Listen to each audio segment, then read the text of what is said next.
Her sleeve slipped down as she poured coffee for him, revealing bruises she had tried so hard to hide.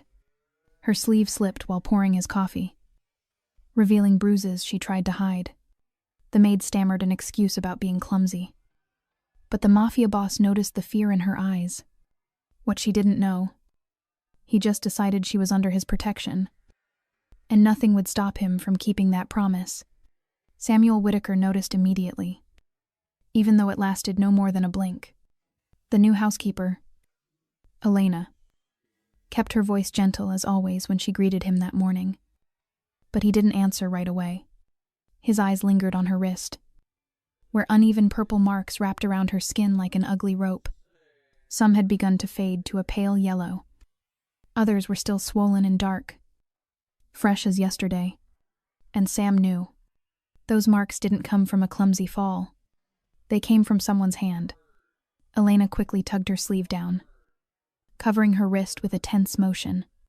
She gripped the fabric as if she could hide her fear inside it. "Your coffee, Mr. Whitaker," she murmured, setting the white porcelain cup on the table, as she always did. Though her hands trembled slightly, Sam put his pen down, leaned back in the leather chair, and did not take his eyes off her. After more than 30 years in business, he had learned how to read people from the smallest details, the hesitation in a handshake, the shallow breath when someone lies, the eyes that never meet yours.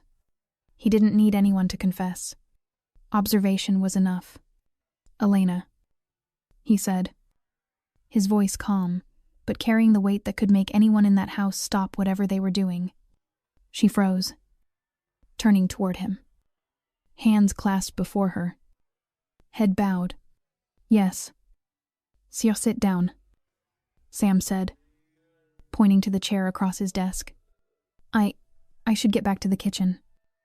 "Sia, your breakfast," I said. "Sit down." He never needed to raise his voice. Sam's tone carried the same chill as metal pressed against bare skin on a winter night, enough to make obedience the only option. Elena sat down, her back slightly curved, as if she wanted to make herself smaller. He folded his hands on the desk, studying her for a long moment. "What happened to your wrist?" She lifted her head, but her dark brown eyes avoided his. "It's nothing. Sia, I'm clumsy. I ran into a cabinet door yesterday." Sam tilted his head. Both wrists. Elena quickly pulled her sleeves lower, hiding them in her lap. "Yes. I really am careless." She tried to laugh, but the sound was faint, brittle like glass shattering on stone. Silence settled over the large room, broken only by the ticking clock on the wall behind him. Sam didn't believe her, not because of what she said, but because of how she said it. The slight tremor in her voice when she met his eyes, the way she moved like someone who had lived too long in fear. He closed his eyes for half a second, then opened them again. "You work under my roof, Elena. That means you are under my protection. Do you understand?" She swallowed, eyes wide. For a fleeting moment, something flickered in her gaze, a fragile spark of wanting to believe him. But then she shook her head slightly. "Thank you, Sire, but I'm really fine. I'll be more careful." Before he could say anything more, she stood up quickly. "If you'll excuse me, I should get back to the kitchen." Sam didn't stop her. He only watched the small, hurried figure disappear through the door, as if she were running from something far more frightening than the truth itself. Only when the door closed did he reach for the phone on his desk and press a familiar extension. "Dorothy, come to my office. Right now." Dorothy Madsen entered with her usual brisk pace, the gait of someone long accustomed to her employer's gravity. Her silver hair was neatly pinned back, a small notebook in hand, her gaze sharper than most at 65. One look at Sam Whitaker's somber face, and she knew something was wrong. He never called her in at this hour unless it was serious. He didn't waste words. "The girl, Elena." Dorothy nodded slightly. "What about her?" "Sir, She has bruises on her wrists. Not the kind you get from bumping into furniture. His words were measured, each one honed like a blade. Have you noticed anything unusual? Dorothy was silent for a moment before sighing softly. To be honest, I've had a feeling since the day she started. She's too cautious, too quiet. When I asked about her family or where she's from, she only said she lives alone in Jamaica Plain. No relatives nearby. Sam looked out the wide window behind her. The old maple tree in the garden had begun to turn. Autumn creeping in. He had seen too many people hide their pain like that, especially those who no longer believed anyone could help them. Can you find out more? He asked, turning back to her. Don't scare her. Just be subtler than I am. Dorothy nodded without needing more explanation. She knew Sam wasn't the kind of man to pry unless he had a reason. And when he took notice of someone, it wasn't out of curiosity, it was out of responsibility. The next morning, Elena appeared as usual, wearing a gray turtleneck sweater, the sleeves nearly covering her fingers. She set the breakfast table in silence. Sam sat waiting, the morning paper already unfolded. But his eyes weren't on the words. They were on her. Did you sleep well? He asked, breaking the stillness. She paused for a moment, startled. Yes, I did. Thank you for asking. See ya. He folded the paper and placed it on the table. You know, this isn't a house where you need to hide your wounds. She froze. I'm not sure what you mean. I mean, Sam said deliberately, you don't have to pretend you're fine here. I saw your wrists yesterday, and I don't believe you hit a cabinet door. She fell silent, then bowed her head slightly. I really don't want to cause any trouble. I need this job. I don't want to disturb the peace here. Sam pushed his chair back and stood up. The soft creak of leather marked his movement as he approached her. He stopped a few feet away, not close enough to intimidate, but close enough that the air between them grew heavy. Elena, he said quietly, I don't care where you came from or what you've been through. But if someone's hurting you, even if it's someone you once trusted, that isn't right.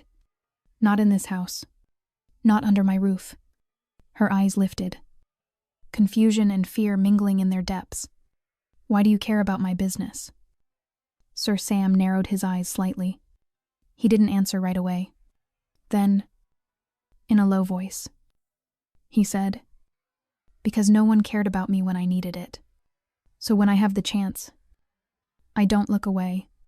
Elena bit her lower lip and took a small step back. No one's hurting me. I have some personal issues, but I won't let them affect my work.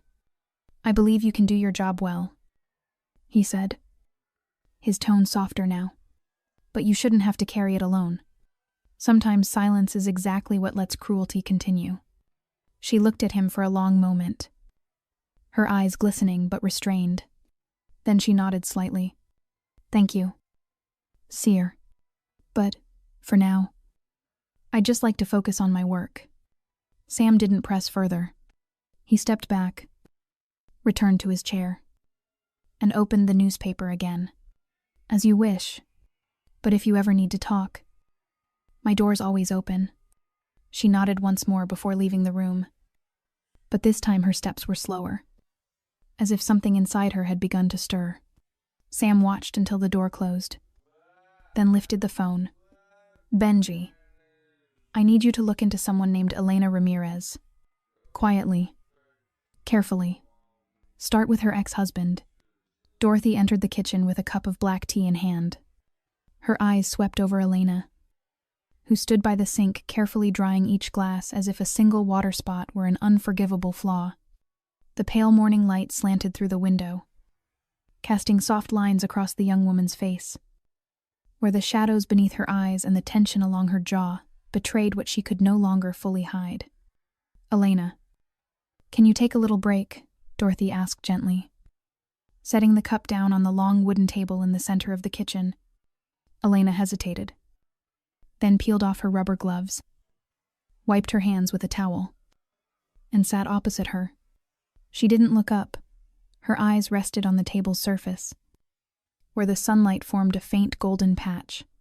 Dorothy stirred her tea slowly, then lifted her gaze, the gaze of a woman who had seen more than she wished to remember. "Mr. Sam spoke to you this morning." Elena only nodded. "He's not a man who easily shows concern." Dorothy continued. "So if he cares, it means he truly does." Elena gave a faint, fragile smile. "He's kind. But I don't want to trouble him. No one in this house wants you to bear things alone." Silence settled between them. Dorothy didn't rush. She poured more hot water into the teapot, each motion measured, as if keeping time with the steady rhythm of the room. "Where did you live?" before she asked. "South End," Elena said softly. "Then I moved to Jamaica Plain a few months ago." "You live alone?" Elena nodded slightly. Saying nothing more, Dorothy studied her carefully. "You know, I used to work for Mr. Pine Whitaker back when he lived in that small house in Brookline. Before he had anything, just a tiny security firm and an old pickup truck. He's a man of principle. And one of those principles is that he never turns his back on someone innocent who's been hurt." Elena still didn't look up, but her hands tightened in her lap. Dorothy lowered her voice. "I won't press you if you don't want to talk. But I just need to know, do you feel safe in this house?" Elena was silent for a long time. Then, slowly, she nodded. "Yes, I haven't felt this safe in years." Dorothy smiled faintly. "Then don't lock yourself inside your fear anymore. All right, no one here will judge you. And if something happens, let the one strong enough stand for you. You don't have to do it alone." The young woman took a deep breath, her eyes still downcast. But for the first time, tears welled at their corners. "Thank you," she whispered. I'm not ready yet." Dorothy nodded. "You don't have to be ready. You just have to stop running from the people who want to help you." Just then, the phone in Dorothy's pocket buzzed softly. She pulled it out, glanced at the screen, and stood. "I need to go upstairs." "Mister? Sam's calling." Before leaving the kitchen, she placed a gentle hand on Elena's shoulder, giving it a brief, reassuring squeeze, no words, just presence. Upstairs, Sam stood before a large wooden board where a map of Boston hung, his hands in his pockets, eyes fixed on an area marked in red. When Dorothy entered, he didn't turn around. "There's something in that girl's eyes." "Dorothy," he said quietly, silent, but full of noise. Dorothy stood behind him. "I know. She carries something. No one should have to carry pain that nobody believes." Sam nodded slowly. "Benji's tracing her ex-husband, a man named Kyle Brenner." Does that name ring a bell? Dorothy thought for a moment, then frowned. It might. Wasn't he one of the officers accused last year? But cleared of all charges, Sam turned, narrowing his eyes slightly, as if confirming a thought. Could be. If that's true, things are beginning to make sense. Dorothy took a seat on the nearby wooden chair. "How do you plan to handle it?" Sam didn't answer right away. He moved to the desk and opened a newly delivered file. Inside was a color photograph Kyle Brenner, in full uniform, standing at an award ceremony. Below it, the caption read, "Criminal Investigation Division, Boston PD." Sam turned the photograph over quietly, his hand tightening. If it is him, Elena never had a chance. He looked up, his gaze hardening. But now she does. Benji Clark arrived at Sam's office at 9 o'clock in the evening. When the mansion had settled into silence and only a warm yellow light spilled from the second floor, he wore a black coat, carried a laptop and a thick stack of files. Without small talk, he set everything on the desk and opened his computer. "I've got him," Benji said in a low voice. Kyle Brenner, 38 years old, assigned to the Criminal Investigation Division at the Boston Police Department. A lieutenant. commended for narcotics busts. But he's also been the subject of 3 complaints for violence. On and off duty. Sam leaned back in his chair, fingers laced across his chest. What happened to those complaints? They were all dismissed. 1 for lack of evidence.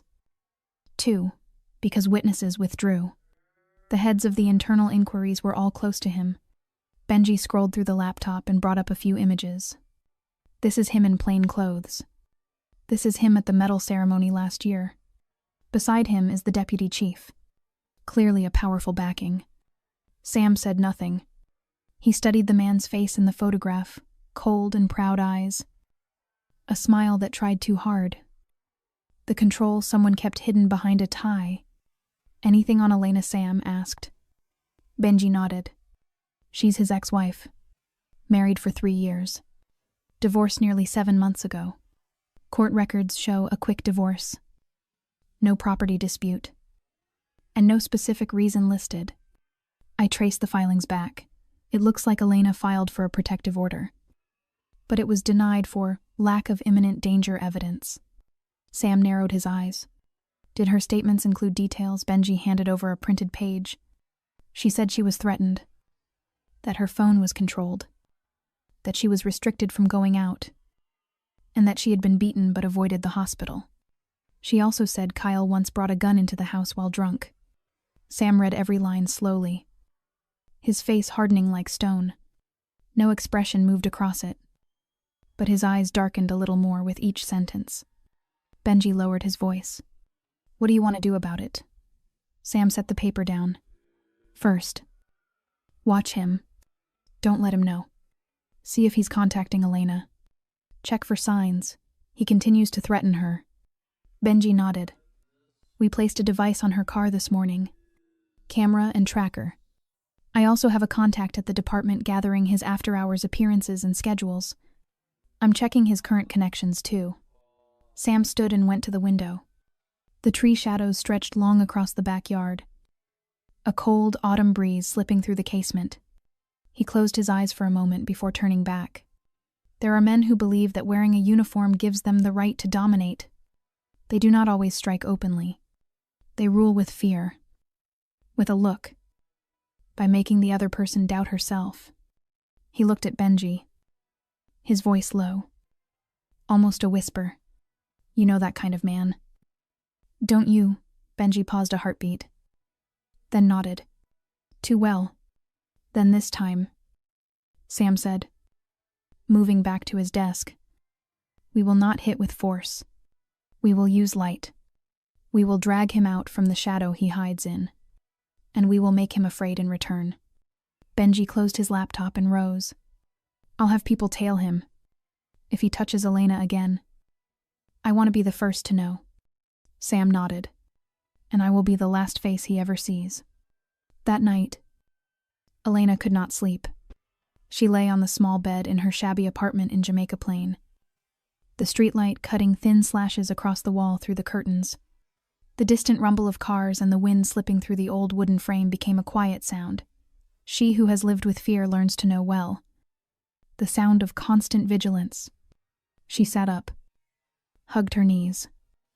Eyes fixed on the corner where the old suitcase still lay unopened since she moved in. Inside were the papers she had tried so hard to bury. The statements. The copies of her complaints. And a letter she had never sent. She opened the suitcase, hands trembling as she turned each page. His name was everywhere. Kyle Brenner, on the protective order. On the court minutes. On the police report. Each line felt like a cut, reminding her of what had happened. Once, when she had been Elena Brenner, the wife of a respected officer. Everyone thought she was lucky. She had believed that then, Kyle was the first person who made her feel protected. Until that protection became imprisonment, it began with small questions. Where are you going? Who called you?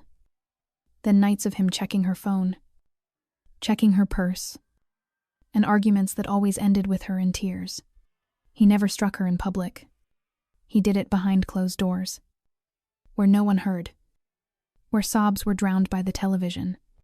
Once, When he was drunk, she ran out and hid at a neighbor's. The elderly woman across the hall was the first to notice the bruises on her wrist. She said, "You must report this to the police," and Elena did. The police came. But when they saw Kyle in uniform, their tone changed. One of them even shook his hand. "It is just a family matter," he said, then turned to her in a voice soft as wind, and told her to reconcile with her husband because he is under stress from work. She remembered standing there frozen. They trusted the badge on his chest more than the marks on her skin. Days later, Kyle came to the precinct and treated it like a joke. She thought he hit her, he said amid his colleagues' laughter. When he returned home, he was no longer laughing. He only said, "You embarrassed me. Do not ever do that again."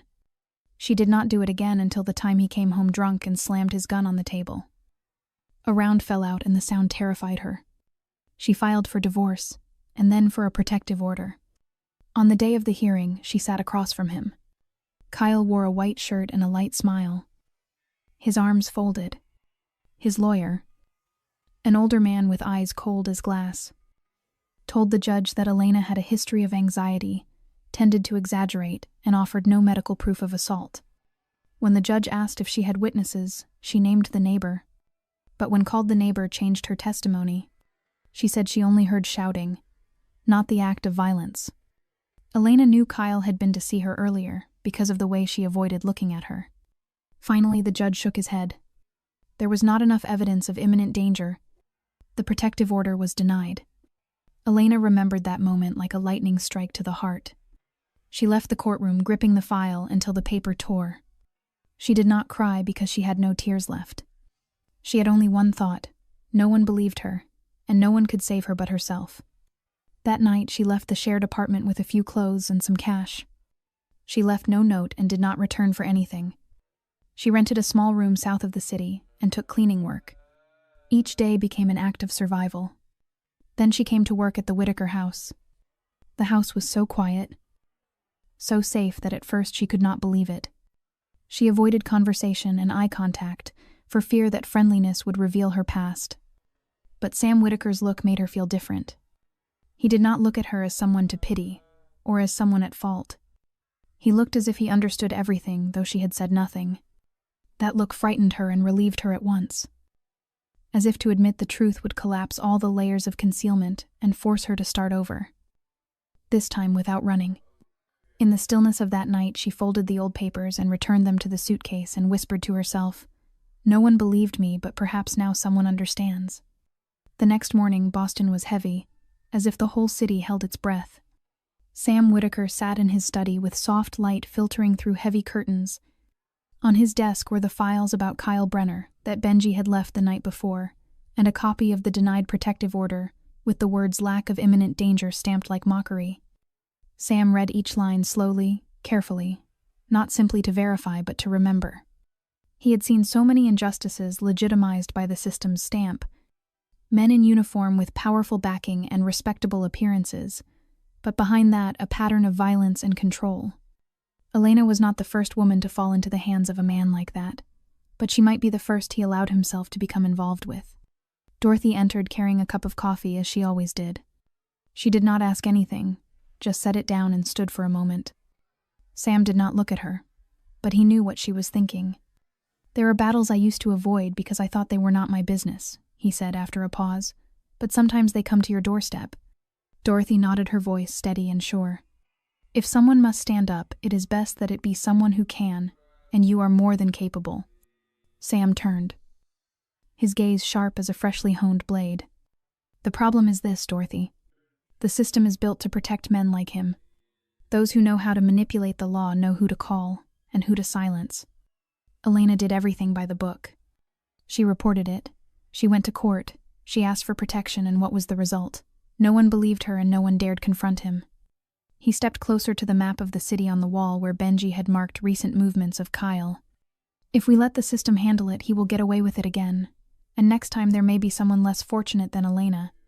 Dorothy folded her arms, her eyes fixed on his back. "What are you planning to do?" Sam was silent for a moment. Then he picked up the phone and called Benji. When the line clicked, his voice was firm. leaving no room for negotiation.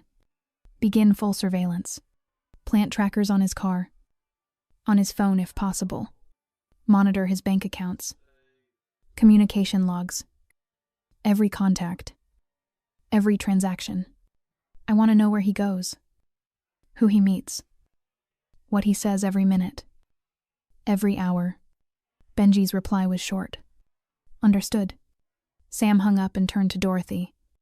I can't change the entire system. But I can do one thing. Make sure he never feels safe inside the armor he used to terrify others. Dorothy raised an eyebrow. Worry and understanding mingling in her gaze.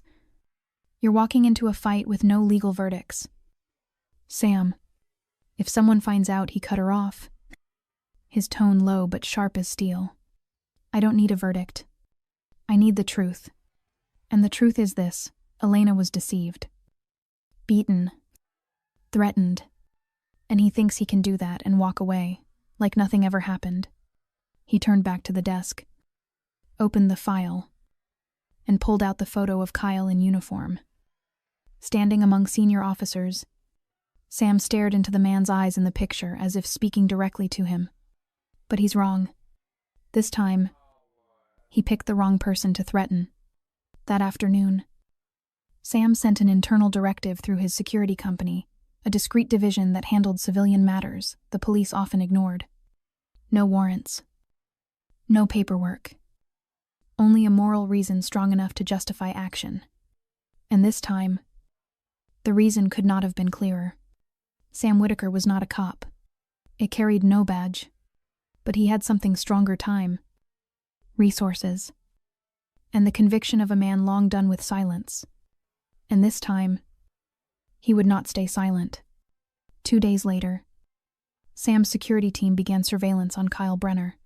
They left no trace. Made a new noise. Asked new questions. For those handpicked by Sam. Morality didn't live on paper. It lived in the line between right and wrong. Between the victim and the man shielded by a blind system. Benji led the operation.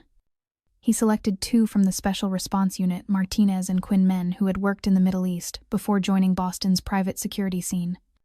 In a hidden garage near Dorchester, they installed tracking devices on the black SUV. Kyle usually drove and mounted a pinhole camera inside the gate lamp of his apartment building. That night, under dim green light, the monitors flickered with the image of Kyle stepping out of his apartment. He wore civilian clothes, a leather jacket, hands in his pockets, the same cold face seen in every photo. He got into the SUV and drove off, unaware that every movement of his was no longer his own. Vehicle moving toward downtown. Martinez reported through his earpiece. No sign of detection. Benji sat before the main screen. Eyes fixed on the map. Let him drive. Don't interfere. We observe only. Kyle stopped at a small bar in South Boston. Officially, it was his night off. But one thing caught Benji's attention. The bar wasn't part of his usual circuit. No friends. No colleagues. From a car across the street, Martinez used a long-range audio receiver.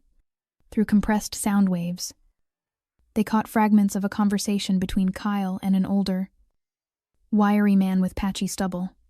They still watching you? The older man asked. Kyle let out a short laugh. Of course. She lives right near me. That little bitch thinks I don't know what she's doing. But I've got my ways. Benji replayed the clip 3 times. Each time, the back of his neck burned hotter.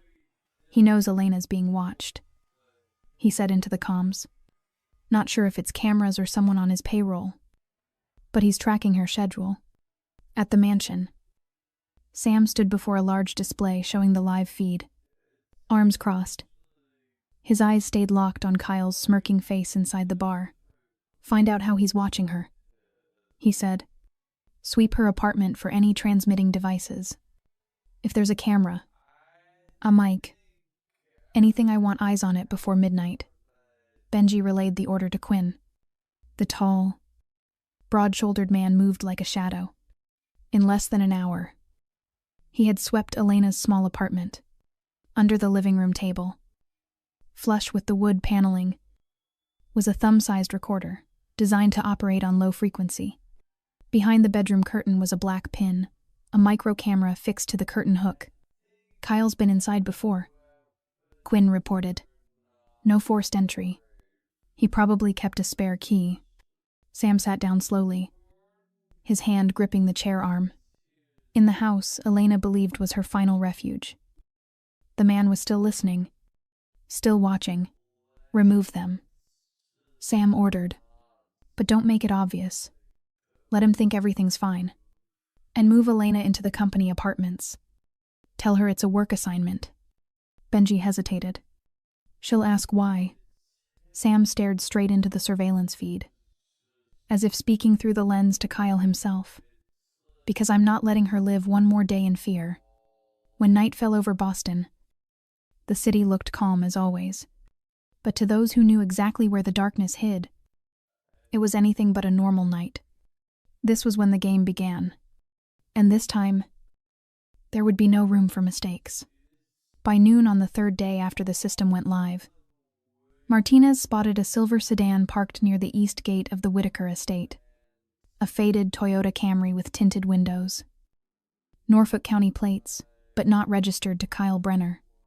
"You'll want to see this," Benji said over the phone, his voice low and urgent.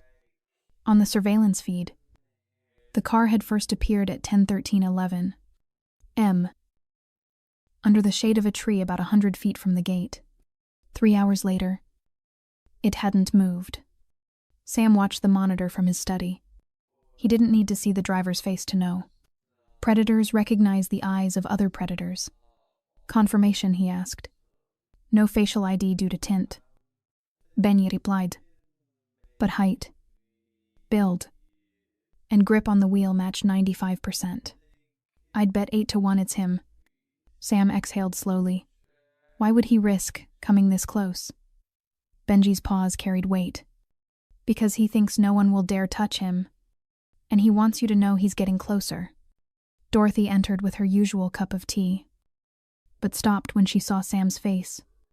She looked at the screen. Silent. She didn't need to ask. Sam signaled to Benji. "Let him sit there. Don't move. Don't engage. But tag his car with a tracker if you get the chance." Martinez and Quinn coordinated. 2 hours later, when the sedan finally pulled away, Martinez tailed from a distance just close enough for the long-range lens to capture the plate in full clarity. Quinn, from another position, sent a paperboy on cue to accidentally brush against the sedan's left mirror when it stopped at a red light. The moment Kyle opened the door to inspect, a magnetized tracker was clipped beneath the chassis in under 4 seconds. An hour later, the sedan returned to Jamaica Plain, circling the neighborhood where Elena once lived. "He's not just watching your house," Benji said. "He's hunting for her." Sam sat upright. "And he won't find her." That night, the security team doubled the guard detail around the estate. Elena was relocated to an apartment within the company's private compound, protected by fingerprint access and rotating 24-hour security. She wasn't told the real reason, only that it was a special work assignment. Sam didn't sleep. He sat alone in his office, the monitors displaying Kyle's route, the sedan drifting through random streets, stopping for minutes at cafes, cruising past the old elementary school where Elena once interned. "A starving wolf gets sloppy when it runs out of prey," Benji said through the headset. "And that's when it's easiest to strike." Sam didn't answer. His eyes stayed fixed on the screen, not from fear of what Kyle might do, but because he was calculating every move that would come next. He was not a man of haste. He'd once waited nearly 3 years to dismantle a money laundering ring with ties to city officials. But with Kyle, he didn't have 3 years. Elena didn't have 3 years. "Don't spook him," Sam repeated. "Let him believe everything's normal. The more confident he feels, the easier it'll be to flip the board." Benji gave a thin smile. "And he still thinks he's the only one playing." Sam shut off the monitor and leaned back, closing his eyes for a few seconds. He knew this feeling, the one a hunter gets when the prey believes it's a step ahead but is, in truth, walking deeper into the trap. The game had begun, and the ghost inside that sedan was now marked. The next morning, Benji entered Sam's office with a scowl. His coat still on, Sam sat behind his desk, backlit by the muted daylight filtering through bulletproof glass. The air was heavy with silence, broken only by Benji's footsteps down the long hall. "What is it?" Sam asked without looking up from the file in front of him, his tone cold as if delivered from a courtroom bench. Benji placed a small USB on the desk. "Martinez sent a new recording. Last night Kyle met someone in a Dorchester bar. He mentioned Elena." Sam lifted his head, eyes moving slowly from Benji's hand to the USB. Details. Benji handed him a transcript. He said, "She thinks she got away. I just need a little more time. She's just a maid. No one remembers people like her." Sam said nothing. His hand rested on the page, thumb gliding across the words as if tracing a verdict. Then he rose, pulled his jacket from the chair, and said quietly, "Call the full surveillance team to the conference room in 10 minutes. Martinez, Quinn, and bring Fred Morris. I want to speak to him myself." Fred Morris, senior head of security for the Whitaker Protection Group, was a man built from Order X Special Forces. Pragmatic, direct. Yet that morning, when he entered and saw Sam standing there, he paused. "You asked for me." "Sir." Sam didn't answer right away. He pressed a button, and the recording played on the large screen. Kyle's voice filled the room, smug and cruel, each word landing like an insult carved in stone. When it ended, Sam turned to Fred. "Fred, I heard some of your men refer to her as just the maid." Fred stiffened, then straightened. Yes. I've heard that term used. They meant she isn't core personnel, nothing derogatory." Sam stepped forward, his voice dropping low, sharp as tempered metal. "I don't care how your system categorizes personnel, but let me make one thing clear once." He stopped directly in front of Fred, locking eyes. "Elena is not just the maid. She's under my protection. Do you understand what that means?" The room went dead silent. No one breathed too loudly. Fred swallowed hard and nodded. "Understood. Mr. Whitaker, no one on this team will speak of her with condescension, disrespect, or indifference. She's not a task, not an assignment, not a name on a list. She's the one person I've ordered kept safe, no matter the cost." Sam looked around the room. "I don't need people who are merely good at their jobs. I need people who remember why they're doing them. If anyone here believes Elena's life is worth less than that of a politician or a billionaire client, you can leave right now." At the far end of the table, Martinez nodded. "Understood. Sire, I'll remind everyone." Sam drew a slow breath, then spoke clearly and evenly. "Kyle thinks she's nothing. He thinks she's forgettable, disposable. But that's exactly why she matters. No one protects people like her until it's too late." Fred took half a step forward, his tone firm again. "Do you want me to adjust her security priority?" Sam met his gaze. "Not adjust, elevate. From now on, she gets the highest classification. Same as my family. Any threat to her is a threat to me." Fred nodded once. Crisp. "Understood." As the team began to file out, Sam turned to Benji, his voice quieter, almost weary. "It's not because she's weak, Ben. It's because she's been silent too long. It's time someone spoke for her." Benji nodded. He didn't need to answer. He knew there weren't many men like Sam Whitaker left in this world, and fewer still with power and conscience in the same breath. And now, Elena was invisible no longer. The morning began like any other. Elena woke in her new apartment inside the Whitaker Protection Group's private complex, where every door required a fingerprint. every elevator a security badge, and every corridor was watched around the clock. Yet, even surrounded by that fortress of safety, something faint lingered inside her, an unease she couldn't name, the feeling of being observed by eyes she couldn't see. Benji sat in the ground floor monitoring room, focused on one of the 8 screens displaying the building's hallways, entry points, even the view from the opposite rooftop. A strange signal had just appeared. He rewound the previous night's footage to the moment Elena returned, carrying a small shopping bag and taking the elevator to the 5th floor. "Freeze it here," Benji ordered the technician. "Zoom in on the back alley fire escape scaffolding." The screen zoomed in, revealing a blurry but unmistakable figure standing roughly 60 meters away, holding something that looked like a long lens. The man wore a heavy jacket and a low baseball cap, but his build was unmistakable. "Sharpen the image," Benji ordered. The technician adjusted the focus, and within seconds, both Benji and Sam, who had just been called in, stared at the clearer frame. It was Kyle Brenner. In his hands was a professional handheld camera built for long-range surveillance, high resolution, and discretion. The room fell silent when they saw where the lens was aimed Elena's window. Sam stepped closer to the screen, his voice tight. "Exact time, stamp 11:12 p.m. "Last night," the technician replied. He stayed less than 2 minutes before leaving, but long enough to capture her silhouette. She was changing clothes. The light in her room was still on. "Elena had no idea." Sam turned slowly, his eyes darkening. "I want that footage. Whatever it takes, hack it.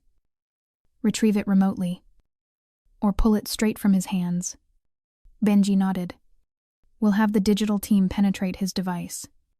Once we identify the camera model, we can create a spoofed network. Send a payload when he connects to public Wi-Fi." "Do it," Sam said. His tone was low, but every syllable carried authority. At the same time, Martinez reported another anomaly, reviewing footage from the building's side entrance. He found a man dressed as a maintenance worker entering early in the morning around the same time the cleaning crew arrived. The problem: the man had no entry badge. Quinn checked the data. The worker was an imposter, using a thermal masking patch to fool infrared sensors, almost certainly hired by Kyle to plant new surveillance gear. Sam ordered a full secondary sweep of Elena's apartment, not just for bugs but for long-range lenses, microcameras, and transmitters. After 3 hours, the techs uncovered a rechargeable micro-camera inside the bathroom vent. The device could stream directly to a remote phone over encrypted Wi-Fi. When Elena was told, she froze, her eyes fixed on the coin-sized lens, so expertly hidden that no one would have noticed it without knowing where to look. "How long?" she whispered, her voice breaking. Benji said nothing. In their world, that question rarely had an answer. Sam stood beside her, his tone softening. "From now on, every inch of this place will be swept 3 times a day. You will never be watched again without knowing it. I promise you that." Elena looked up at him. The fear was gone, replaced by something else: trust. Not because Sam was rich or powerful, but because in a world where darkness slipped through every crack, he was the first to place a hand on her shoulder and say, "You are not invisible." Just then, Benji received a message from the cyber team. They had breached Kyle's phone. In the cache was a video less than 24 hours old, grainy, but clear enough. Elena's room, the warm glow of the lamp, her silhouette behind the curtain. "We've got it," Benji said quietly. "Our first proof." Sam nodded. "Then it's time to return the favor." The next morning, in the top-floor office of Whitaker Protection Group, Sam stood before the glass wall overlooking a misty Boston skyline. Below, life moved on, as if no man had ever stood in the dark filming a woman through her window. As if no one had ever been denied safety because her abuser wore a badge. But Sam knew to make the dominoes fall, the first touch had to be precise. Benji entered with a tablet in hand. The story's ready. The first leak will go to an AI watchdog that scrapes internal police databases. After that, mainstream outlets will pick it up. He swiped through the draft, his tone measured and urgent. We don't name Elena. We call her a woman whose emergency protection request was denied, despite evidence of stalking and unlawful surveillance. The file includes the camera photos, an enhanced image of Kyle's profile, his recorded quote, "She's just a maid," and the fact that he's been investigated 3 times without consequence. Sam nodded. Who's the byline anonymous alias? Masked through a domestic violence advocacy group. The IP routes through a secure node in Sweden. Sam sat down, his gaze razor sharp. Send it to the private inbox of a senior reporter at the Boston Chronicle. Don't say a word. She'll know what to do. Benji did as told. Within 15 minutes, the first headline appeared on social media. Boston police officer accused of filming woman. Escaped 3 prior internal inquiries. The post spread like wildfire. No names were needed. Insiders understood. And the public began asking questions. By noon, local radio stations were running the story. Comments exploded online. Someone shared the audio clip with the caption, "She's just a maid." Huh. An outrage caught fire. Inside the department, emergency meetings were called. Kyle heard the news while standing in the parking lot. He hurled his phone onto the passenger seat. Face pale, he didn't understand how it had begun. Only that people were now looking at him differently. Worse, he couldn't control it. That afternoon, Sam received a call from an old acquaintance, the deputy chief of police. His voice was subdued. "Are you involved in this?" Sam replied evenly. "If you're asking whether I'm protecting a woman who was denied her basic right to feel safe, then yes." There was silence on the other end. Then the line went dead. Sam didn't need the department to act. All he needed was to shatter the illusion Kyle had lived behind the respect, the badge, the untouchable reputation. And now, that shell was cracking. By nightfall, major outlets had picked up the story. A reporter from an investigative news show called Whitaker Group, requesting an interview with a confidential source connected to the police misconduct case. Sam declined. He didn't need a spotlight. He only needed the doors to open and the public to do the rest. That night, inside her secure apartment, Elena received a message from Benji, a link. She opened the article, her hands trembling. They hadn't used her name. They hadn't exposed her past. But every word echoed the truth she had screamed into silence for so long.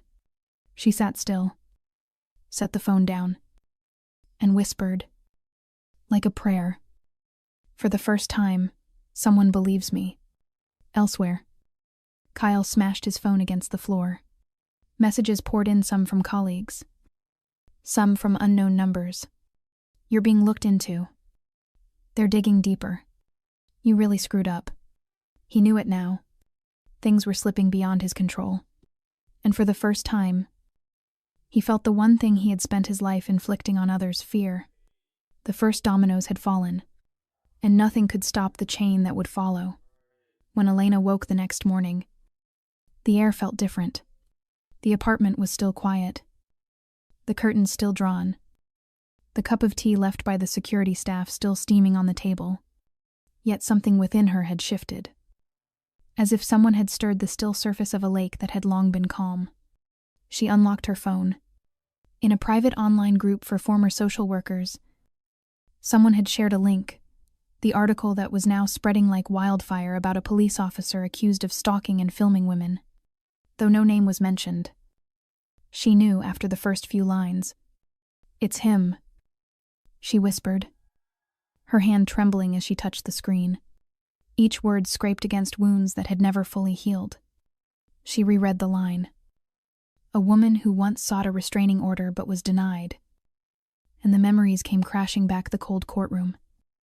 The judge's empty eyes. The smirk on Kyle's face as he walked past her outside the courthouse. She turned off the phone and pressed her hands to her head. Her pulse raced. A dizzy wave of dread rose from her stomach. Who had written the article? How did they know the recording? The camera footage. The internal information, how? And most terrifying of all, who would Kyle think was behind it? Elena jumped to her feet and reached for her coat. Her hands shook so badly she couldn't pull the zipper up. She stepped into the hall, heading for the elevator. But before she could press the button, Martinez appeared from the corridor. "Ms. Elena," he said gently but firmly. "What's wrong? I need to go out." I need air." Martinez studied her for a long moment, then nodded. "I'll come with you." They went up to the rooftop terrace. Elena leaned against the railing, the cold wind rushing through her hair, doing nothing to calm the storm inside. "Was it you?" she asked quietly after a pause. "Was it Mr. Blank? Whitaker's people who did this?" Martinez didn't answer immediately. "You're safe," he said. "That's what matters right now." "No." She shook her head, eyes glistening. "What matters is that if Kyle finds out, he'll think it was me. He'll lose his mind. He won't need the law to hurt me. You don't understand what he's capable of." Martinez stepped closer, his voice low and steady. "I understand more than you think. And I know if Mr. Whitaker did something, it's because he couldn't stand to see you afraid. None of us want you to face the fallout alone." Elena turned away, gripping the railing so tightly her knuckles went white. "I don't want anyone hurt because of me. I don't want Sam in danger. I don't want him dragged into the darkness I spent years trying to escape." Martinez said nothing. He only looked at her for a moment, then took out his phone. "He wants to speak with you." After a few seconds of hesitation, she took the call. Sam's voice came through, calm and deep as always. "Elena," he said. "I'm sorry I didn't ask before acting, but there are things I can't stand by and watch." She closed her eyes, her voice breaking. "You don't understand. If he knows, he'll come. He'll destroy everything." "No," Sam replied, steady and certain, "because this time, he's no longer hiding in the dark. The light's on him now, and he doesn't know how to live in it." Elena went silent. "You're not alone anymore," Sam said softly, each word deliberate, like a vow. "And I didn't do this out of duty. I did it because I believe you deserve to live without fear. Because I believe that even after all you've been through, you are still light." When the screen went dark, his words lingered in her mind. She stood still, eyes unfocused, looking out across the city. The wind was cold, but for the first time in years, it didn't make her shiver. She was still afraid, but her fear now had somewhere to rest. That evening, after the sun had completely disappeared and the city lights began to shimmer through the high-rise windows, Elena was asked to come to Sam Whitaker's private office. The room was calm and warm, the amber light from the lamp soft against the dark wood and leather. Yet inside her, everything was tense. She entered quietly, as if afraid to disturb the silence. Sam was standing by the bookshelf, a cup of tea in hand, lost in thought. When he saw her, he set the cup down and gestured for her to take the leather chair across from his desk. "Thank you for coming," he said in that low, measured voice. Elena sat, her hands clasped tightly in her lap. She looked around the room, then met his eyes. "I'm guessing this isn't about work." Sam smiled faintly, but his expression stayed serious. "No, it's about something far more important." She bowed her head, speaking in a voice so small it barely reached him. "I didn't mean to make things worse. If I'd known that story would spread like that, if I'd known what Kyle would do, maybe I'd have stayed quiet." Sam cut her off, not harshly, but firmly. "No, you don't have anything to apologize for." He leaned forward, fingers interlaced on the desk. "Elena, you did nothing wrong.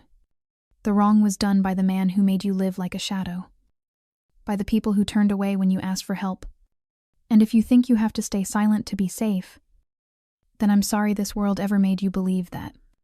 Elena looked up, her eyes shining in the dim light. But he knows. Doesn't he? He knows who's behind this.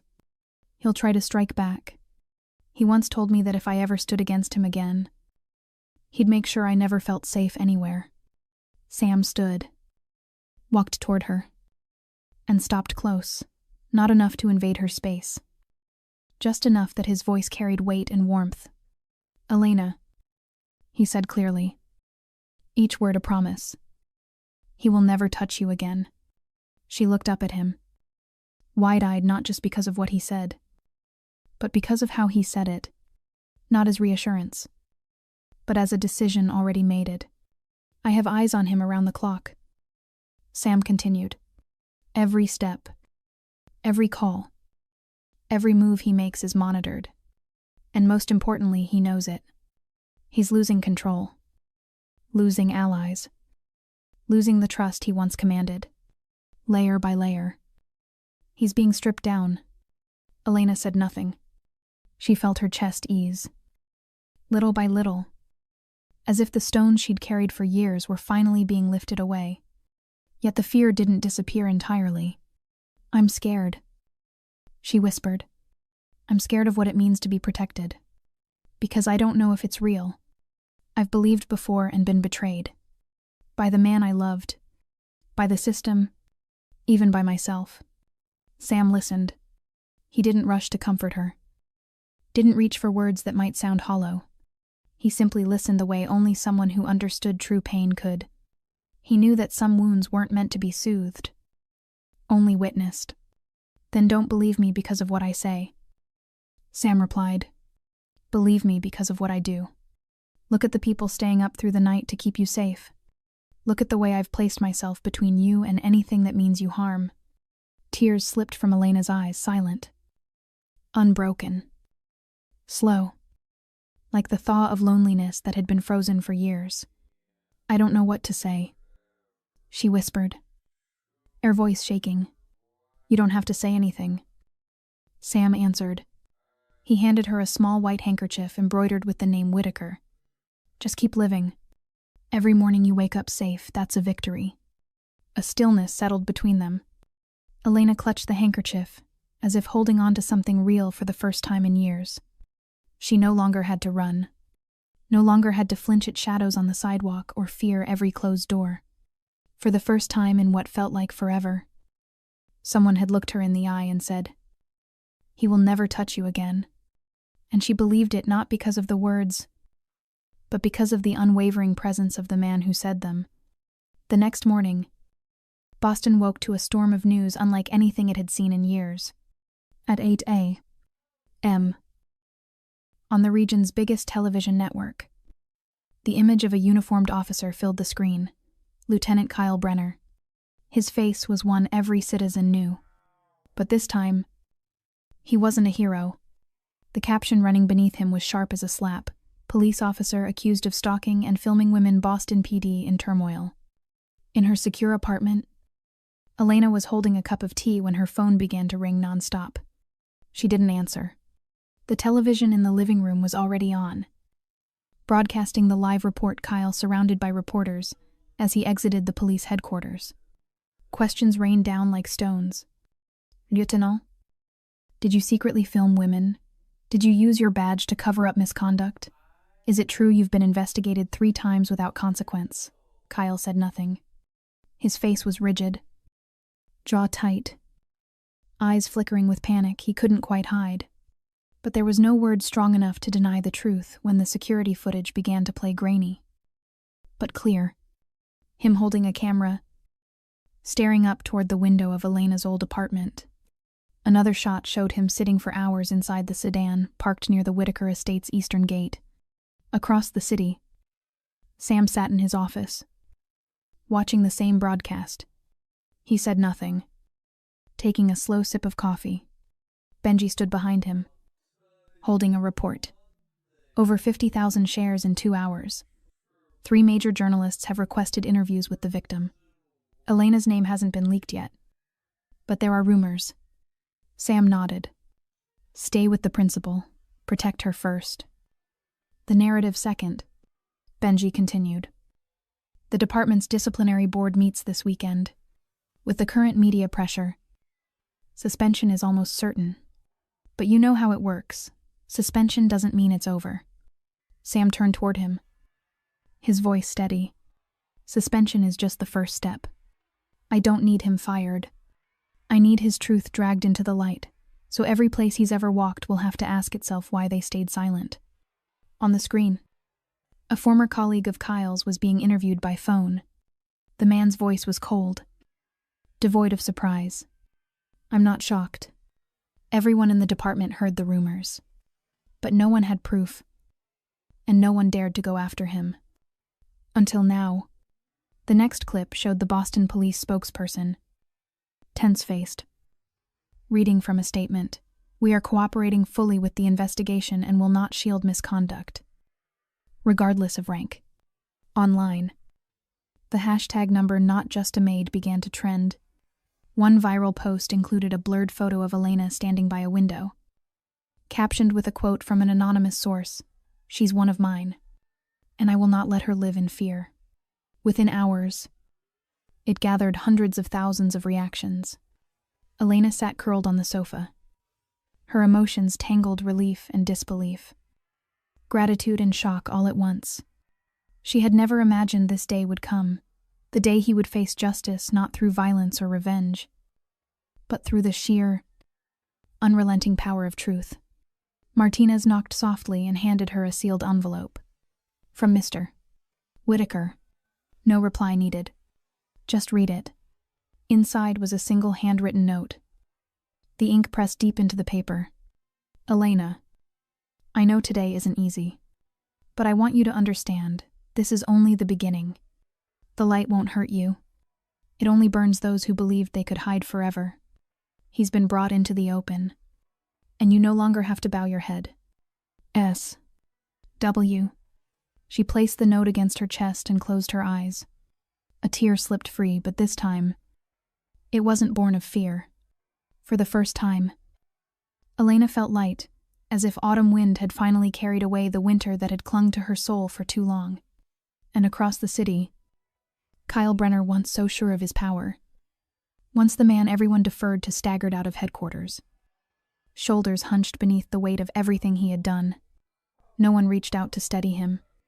No one stood beside him. And for the first time, he was the one looking over his shoulder. Afraid someone might be watching. Within 3 days, his face was everywhere. Newspapers, news programs, online channels. Kyle Brenner had become the symbol of rot within the department, a man who weaponized authority to harm and silence others. He was suspended indefinitely, his badge confiscated, his gun taken. But what broke him fastest wasn't the official notice. It was the silence of the people who had once shaken his hand, toasted his victories, now pretending they had never known him. He sat in his apartment, the flicker of the TV reflecting on his unshaven face, eyes red from sleeplessness. The screen replayed the same footage again and again. Officer Brenner declined to comment. The line repeated 10 times in 3 minutes. He switched off the TV and hurled the remote at the wall. The crack echoed like a gunshot. On the table lay stacks of overdue notices, bank warnings, and an email from his former superior salary, suspended pending investigation. His accounts were frozen. His credit cards canceled. The people who once owed him favors now refused to answer his calls. He finally dialed an old friend, Danny, a former teammate.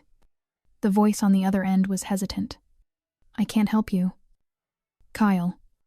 Everyone's staying away. You should just keep your head down.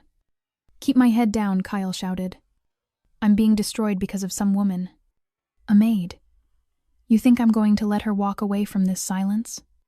Then Danny spoke again, barely above a whisper. Don't push it. Kyle.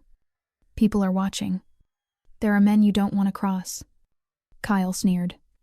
You mean Whitaker? You think his money and his saint act can touch me? He ended the call and flung the phone to the floor, pouring himself another drink. Whiskey spilled over the counter, dripping to the floor, but he didn't care. He dropped heavily into the chair, head bowed, breath ragged. His mind replayed the days when people had once said his name with respect, when walking into a bar meant nods, handshakes, the greeting Lieutenant Brenner echoing like applause. He'd had power then. Authority. Fear. Admiration. Now, all that remained was the echo of his own voice in a dark, airless apartment. The media kept digging. A new investigative report unearthed old cases that hinted at cover-ups. Women from the same neighborhoods where Elena had once lived began sending anonymous letters, each describing how a man matching Kyle's description had harassed them. He became a public spectacle, a symbol of rot, a predator who had hidden behind a badge. Kyle hurled his glass at the mirror. It shattered, shards scattering across the floor. In one jagged piece, he caught a glimpse of himself, a face even he didn't recognize anymore. When night fell, he left the apartment. The silver sedan was still in the basement garage, now filthy. Its registration expired. He slid behind the wheel, the engine coughing to life with a hoarse growl. On the passenger seat lay a service pistol, the one he'd never turned in, hidden away since his weapons had been confiscated. He drove aimlessly through Boston's rain-slicked streets, a ghost among headlights. The radio host's voice cut through the static, the fall of a false hero. Kyle switched it off, gripping the steering wheel until his knuckles blanched. In his head, only two faces remained, Elena's the fear in her eyes, her voice when she begged him to stop, her silence when she left, and beside her, the calm, unflinching gaze of Sam Whitaker, the man Kyle now blamed for everything he'd lost. He pulled over, gasping for breath. The man staring back at him from the rear-view mirror was a stranger, wild eyes, hollow-eyed cheeks, rage and despair warring inside. He muttered under his breath, "You think I'll bow down?" as the streetlights flickered. He unlocked his phone and scrolled through old contacts. A number with no name, but he remembered it. A fixer.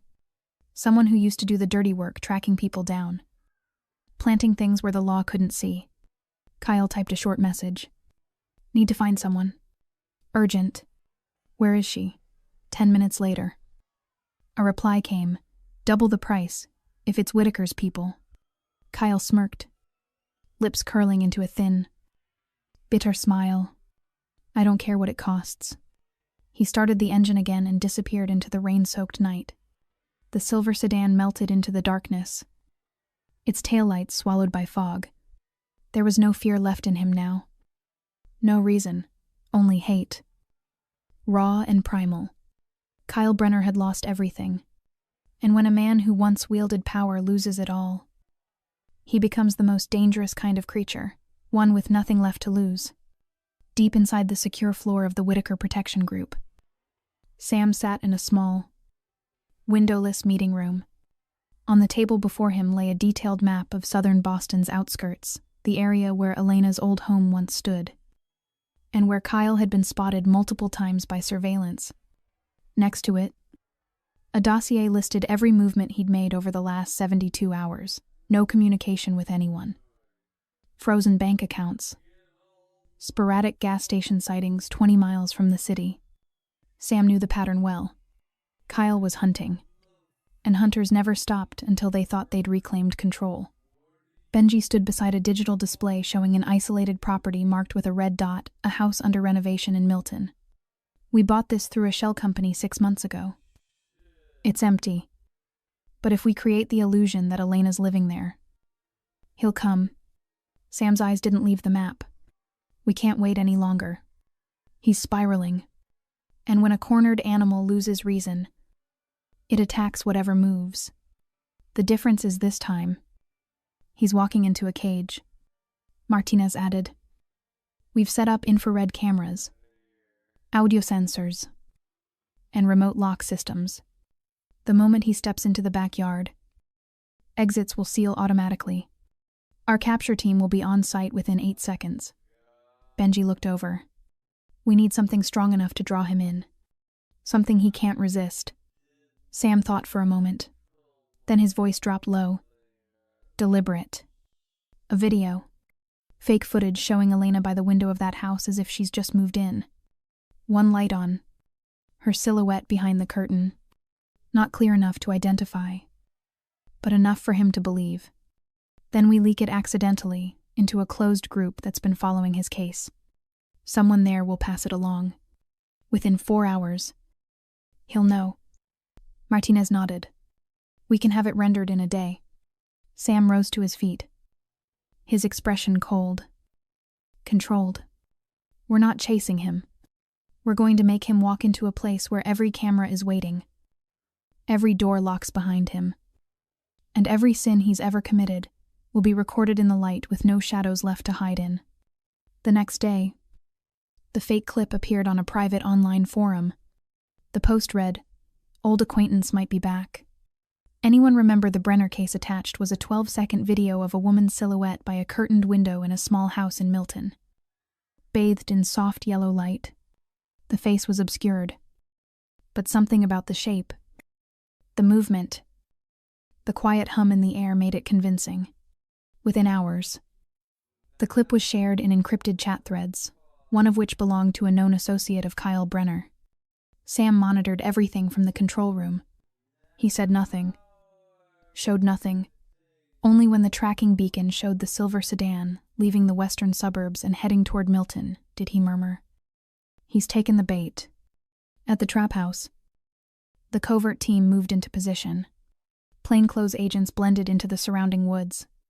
Inside, a small speaker played faint domestic sounds, footsteps, a cup being set down, the soft creak of a chair. The kitchen light glowed dimly. A scarf identical to Elena's was draped over the chair near the window. Martinez checked the automatic lock system. Sensors armed.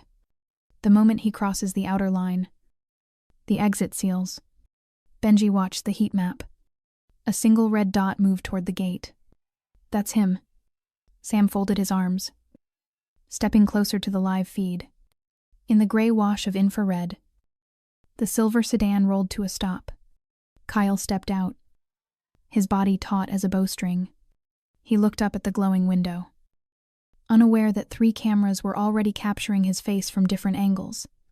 The trap had closed silent, merciless. This time, there would be no escape.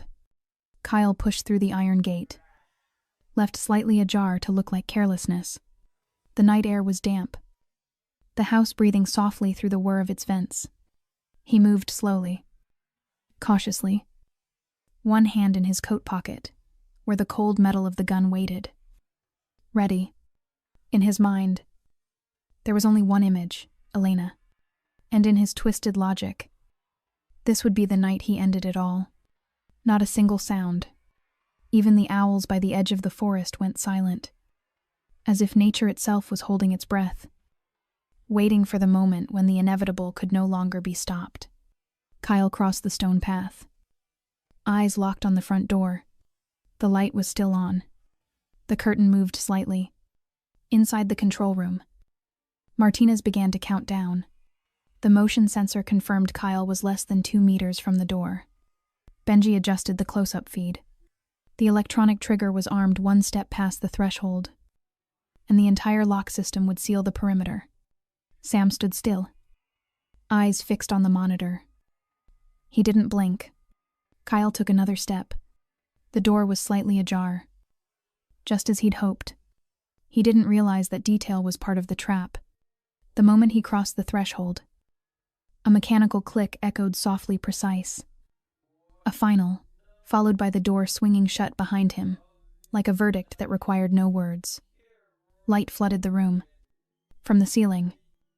From the corners. Halogen beams flared to life, blinding him, disorienting him. Then a voice boomed from above, deep and steady. "Kyle Brenner, you are under arrest for stalking, unlawful entry, and threatening the safety of a civilian." Kyle's hand went instinctively to the gun. But before he could raise it, 3 sharp clicks sounded from the corners of the room.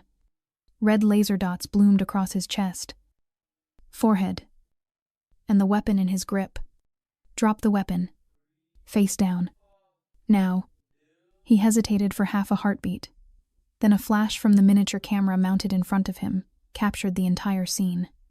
The live feed transmitted instantly. At a local TV station, the anchor froze mid-sentence, pressed a hand to her earpiece, then looked up. We're receiving live footage from an internal source showing the arrest of former police lieutenant Kyle Brenner, currently under investigation. The screen cut to Kyle on his knees, hands cuffed behind his back, eyes wide with panic. The image lasted barely 30 seconds before the network switched away to protect operational details, but that was all it took. Across social media, short clips exploded in seconds. He's caught right on the spot. The end of a man once protected by the system. At Alina's apartment, Martinez entered with a female security officer. Without a word, they handed her a phone playing the live broadcast. Elena watched. When she saw Kyle pinned to the ground, eyes wild like a cornered animal. She didn't smile. She didn't cheer.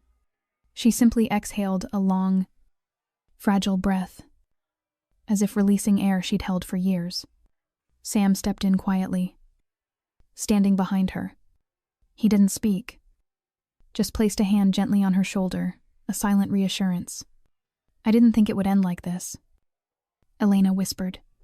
Sam watched the screen, where Kyle was being led away by plainclothes agents, then turned to her. It hasn't ended, but for the first time, he's not in control, and you don't have to run anymore. She looked at him, gratitude and exhaustion mingling in her eyes, the kind that comes after walking too long in the dark. Yet beneath it all, a spark of something new belief, that from now on, she could live her life without hiding. Kyle was led out of the house as police sirens wailed. Cameras swarmed him. No protection. No badge.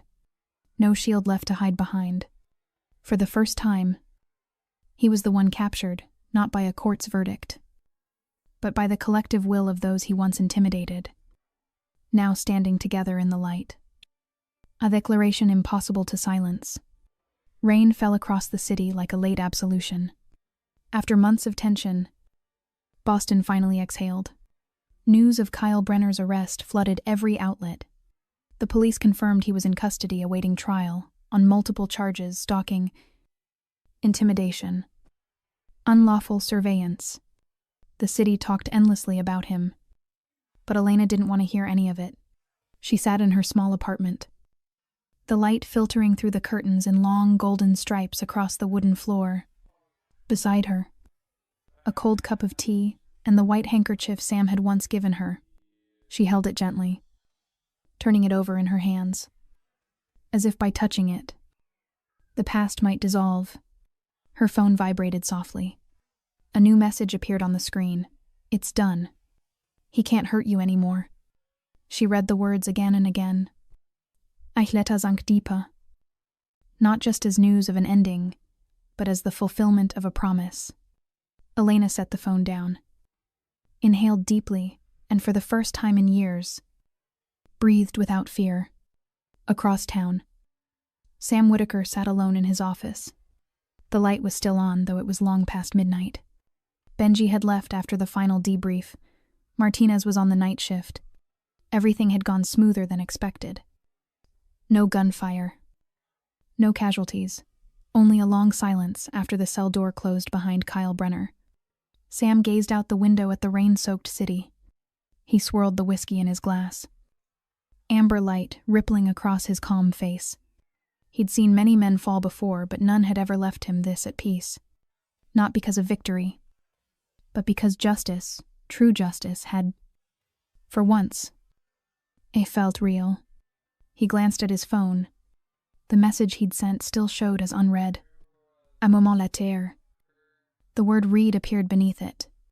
He smiled faintly. At her apartment, Elena opened the window, letting in the cool night air and the scent of rain. Distant car. The hum of traffic. The rhythm of water in the gutters, all the sounds that once frightened her now felt soft, almost tender. She didn't know what tomorrow would bring.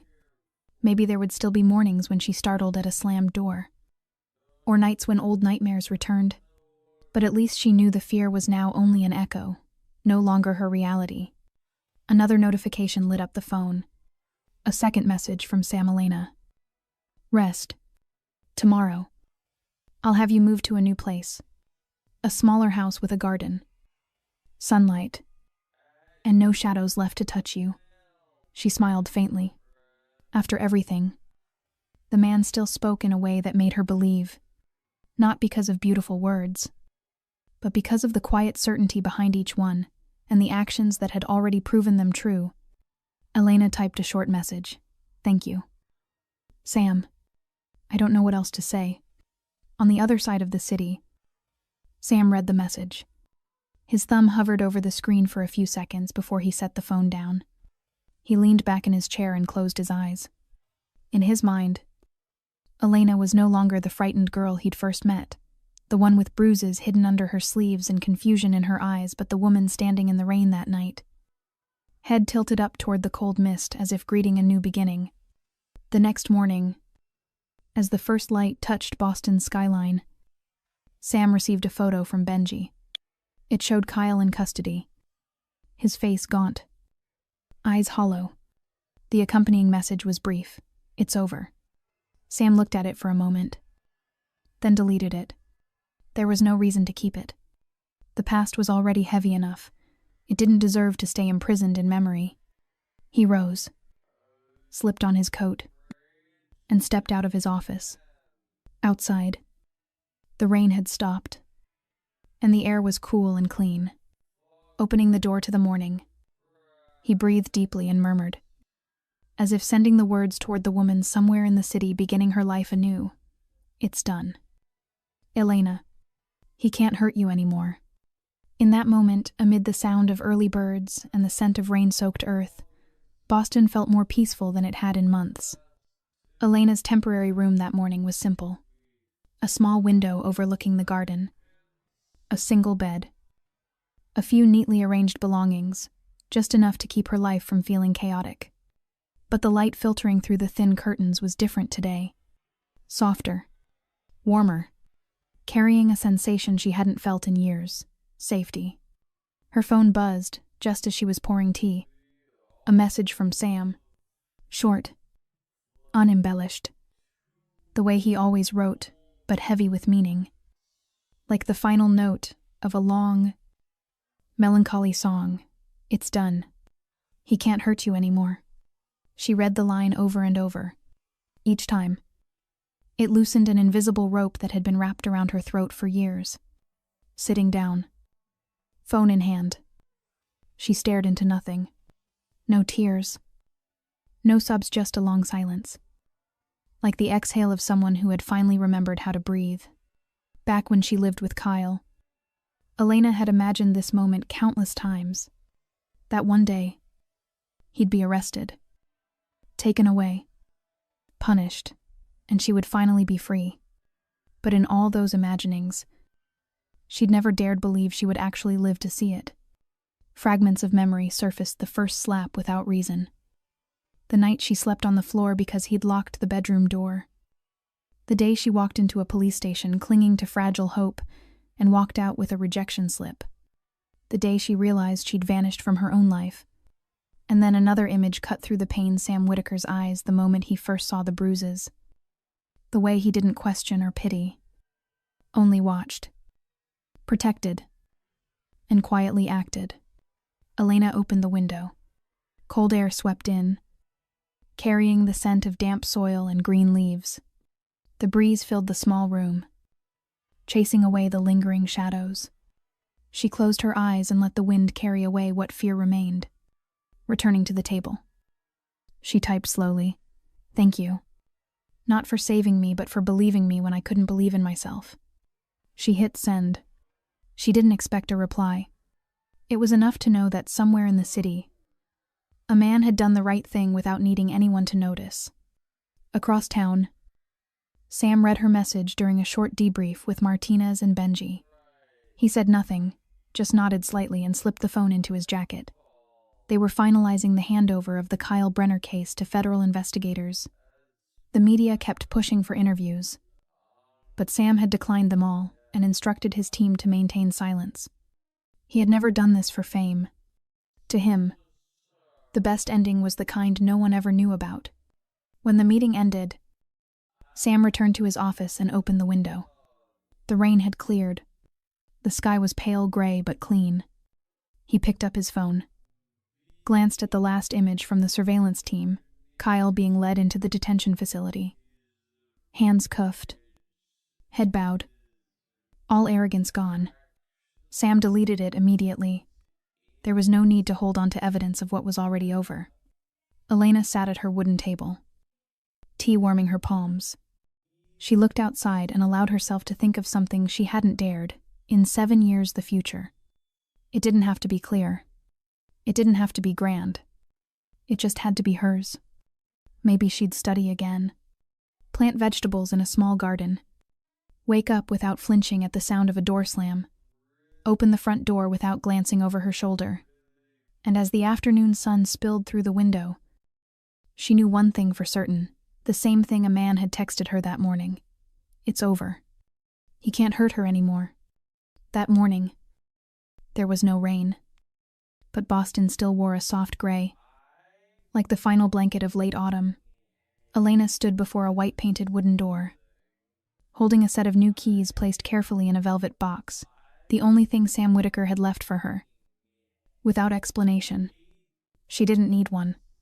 The keys themselves were a message, a silent passing from darkness to light, from shelter to home. The little house sat quietly at the edge of the city, on a tree-lined street where red maples were shedding their leaves. The roof sloped gently. A wooden porch stretched out front, and a swing hung from iron chains. The backyard soil had been freshly turned. A small glass wind chime tinkled in the breeze. It sounded like a whisper. Elena stood there, clutching the keys, not yet ready to step inside. It felt unreal that this, finally, was hers. The driver placed her luggage on the porch and left without a word. Just as instructed. Silence remained. No one waited inside. No curious neighbors. No welcome party. Only the rustle of leaves and the steady beat of her heart one. Then another. Calm and unafraid. She unlocked the door. The hinges creaked softly. The scent of new wood and faint citrus oil drifted out. Everything inside was simple. Precise. Warm in a quiet way. A single armchair by the window. A few old books on the shelf. A clay-colored rug beneath the bed. On the fridge, a note pinned by a magnet read, in neat handwriting, "Begin with the smallest things." Elena set her bag down and walked barefoot across the cool floor, feeling the ground beneath her feet for the first time in years. She wandered through the rooms not to inspect, but to get acquainted, to start forming the idea of mine after so long living on borrowed permission. Upstairs, sunlight poured into a small room overlooking the backyard. She stood there for a long time, eyes tracing the patch of soil where she planned to plant something: carrots, tomatoes, maybe yellow daisies. It didn't matter what. What mattered was that they'd be hers to nurture, water, and watch grow. Life, she thought, needed to be replanted, the same way from seed to bloom. By evening, she had unpacked her few belongings: a folded sweater, a few unframed photographs, notebooks with worn corners all placed neatly, as if they, too, understood what it meant to finally be safe. When the golden light of sunset spilled through the window, she sat in the armchair, tea in hand, gazing out at the quiet street. A stray cat crossed the road, paused to glance at her, then disappeared behind the fence. Elena smiled, a small, genuine smile. Not radiant, but real. Her phone buzzed softly. Not an alert. Not a warning, just a message from a familiar number. Hope the house fits you. She didn't answer right away. She read the line again and again, then typed a quiet reply. It fits someone who's learning how to live again. Then she set the phone down, if not waiting for a response. Outside, the sky deepened to violet. The wind moved gently through the window frame, carrying the scent of days yet to be shaped. Elena leaned her head back against the chair and closed her eyes. For the first time in a very long while, she wasn't thinking about the past, nor about running. In that small house, in the middle of a city that had swallowed her more than once, she sat still like a seed newly placed into the soil, waiting to rise toward the light. And this time, she didn't need saving. She only needed to live. At the top floor of the Whitaker building, twilight was settling in. Sam stood by the wrought iron balcony, looking toward the far edge of the city, fading under the last trace of sunset. Boston moved as it always did, traffic humming down the avenues, people rushing through their private routines. But for him, today felt different. Not because of what had been proven, nor because justice had been served, but because a woman who once trembled, pouring him a cup of coffee, was now living her own life somewhere quiet, safe, and untouched by shadows. Sam lit a cigar but didn't smoke it. He just held it. An old habit. In his mind, he pictured Elena placing a few books on a shelf, stepping into her garden, her face softening as though her scars had finally faded. He never told her. But he knew the line he'd never crossed all his life, the border between helping and interfering, between protecting and possessing. He hadn't crossed it, not out of duty, but out of respect. Because true strength in another person isn't proven by how much you can save them, but by letting them stand on their own without needing rescue. In a world where rules are often bent by power and money, where the strong rarely fear consequence, protecting the vulnerable becomes something extraordinary. Yet that kind of extraordinary doesn't come from a courtroom, a badge, or a verdict. It comes from quiet compassion, from people who choose not to look away. Elena's story wasn't the first of a forgotten victim. And Kyle wasn't the only man who had stood above the law.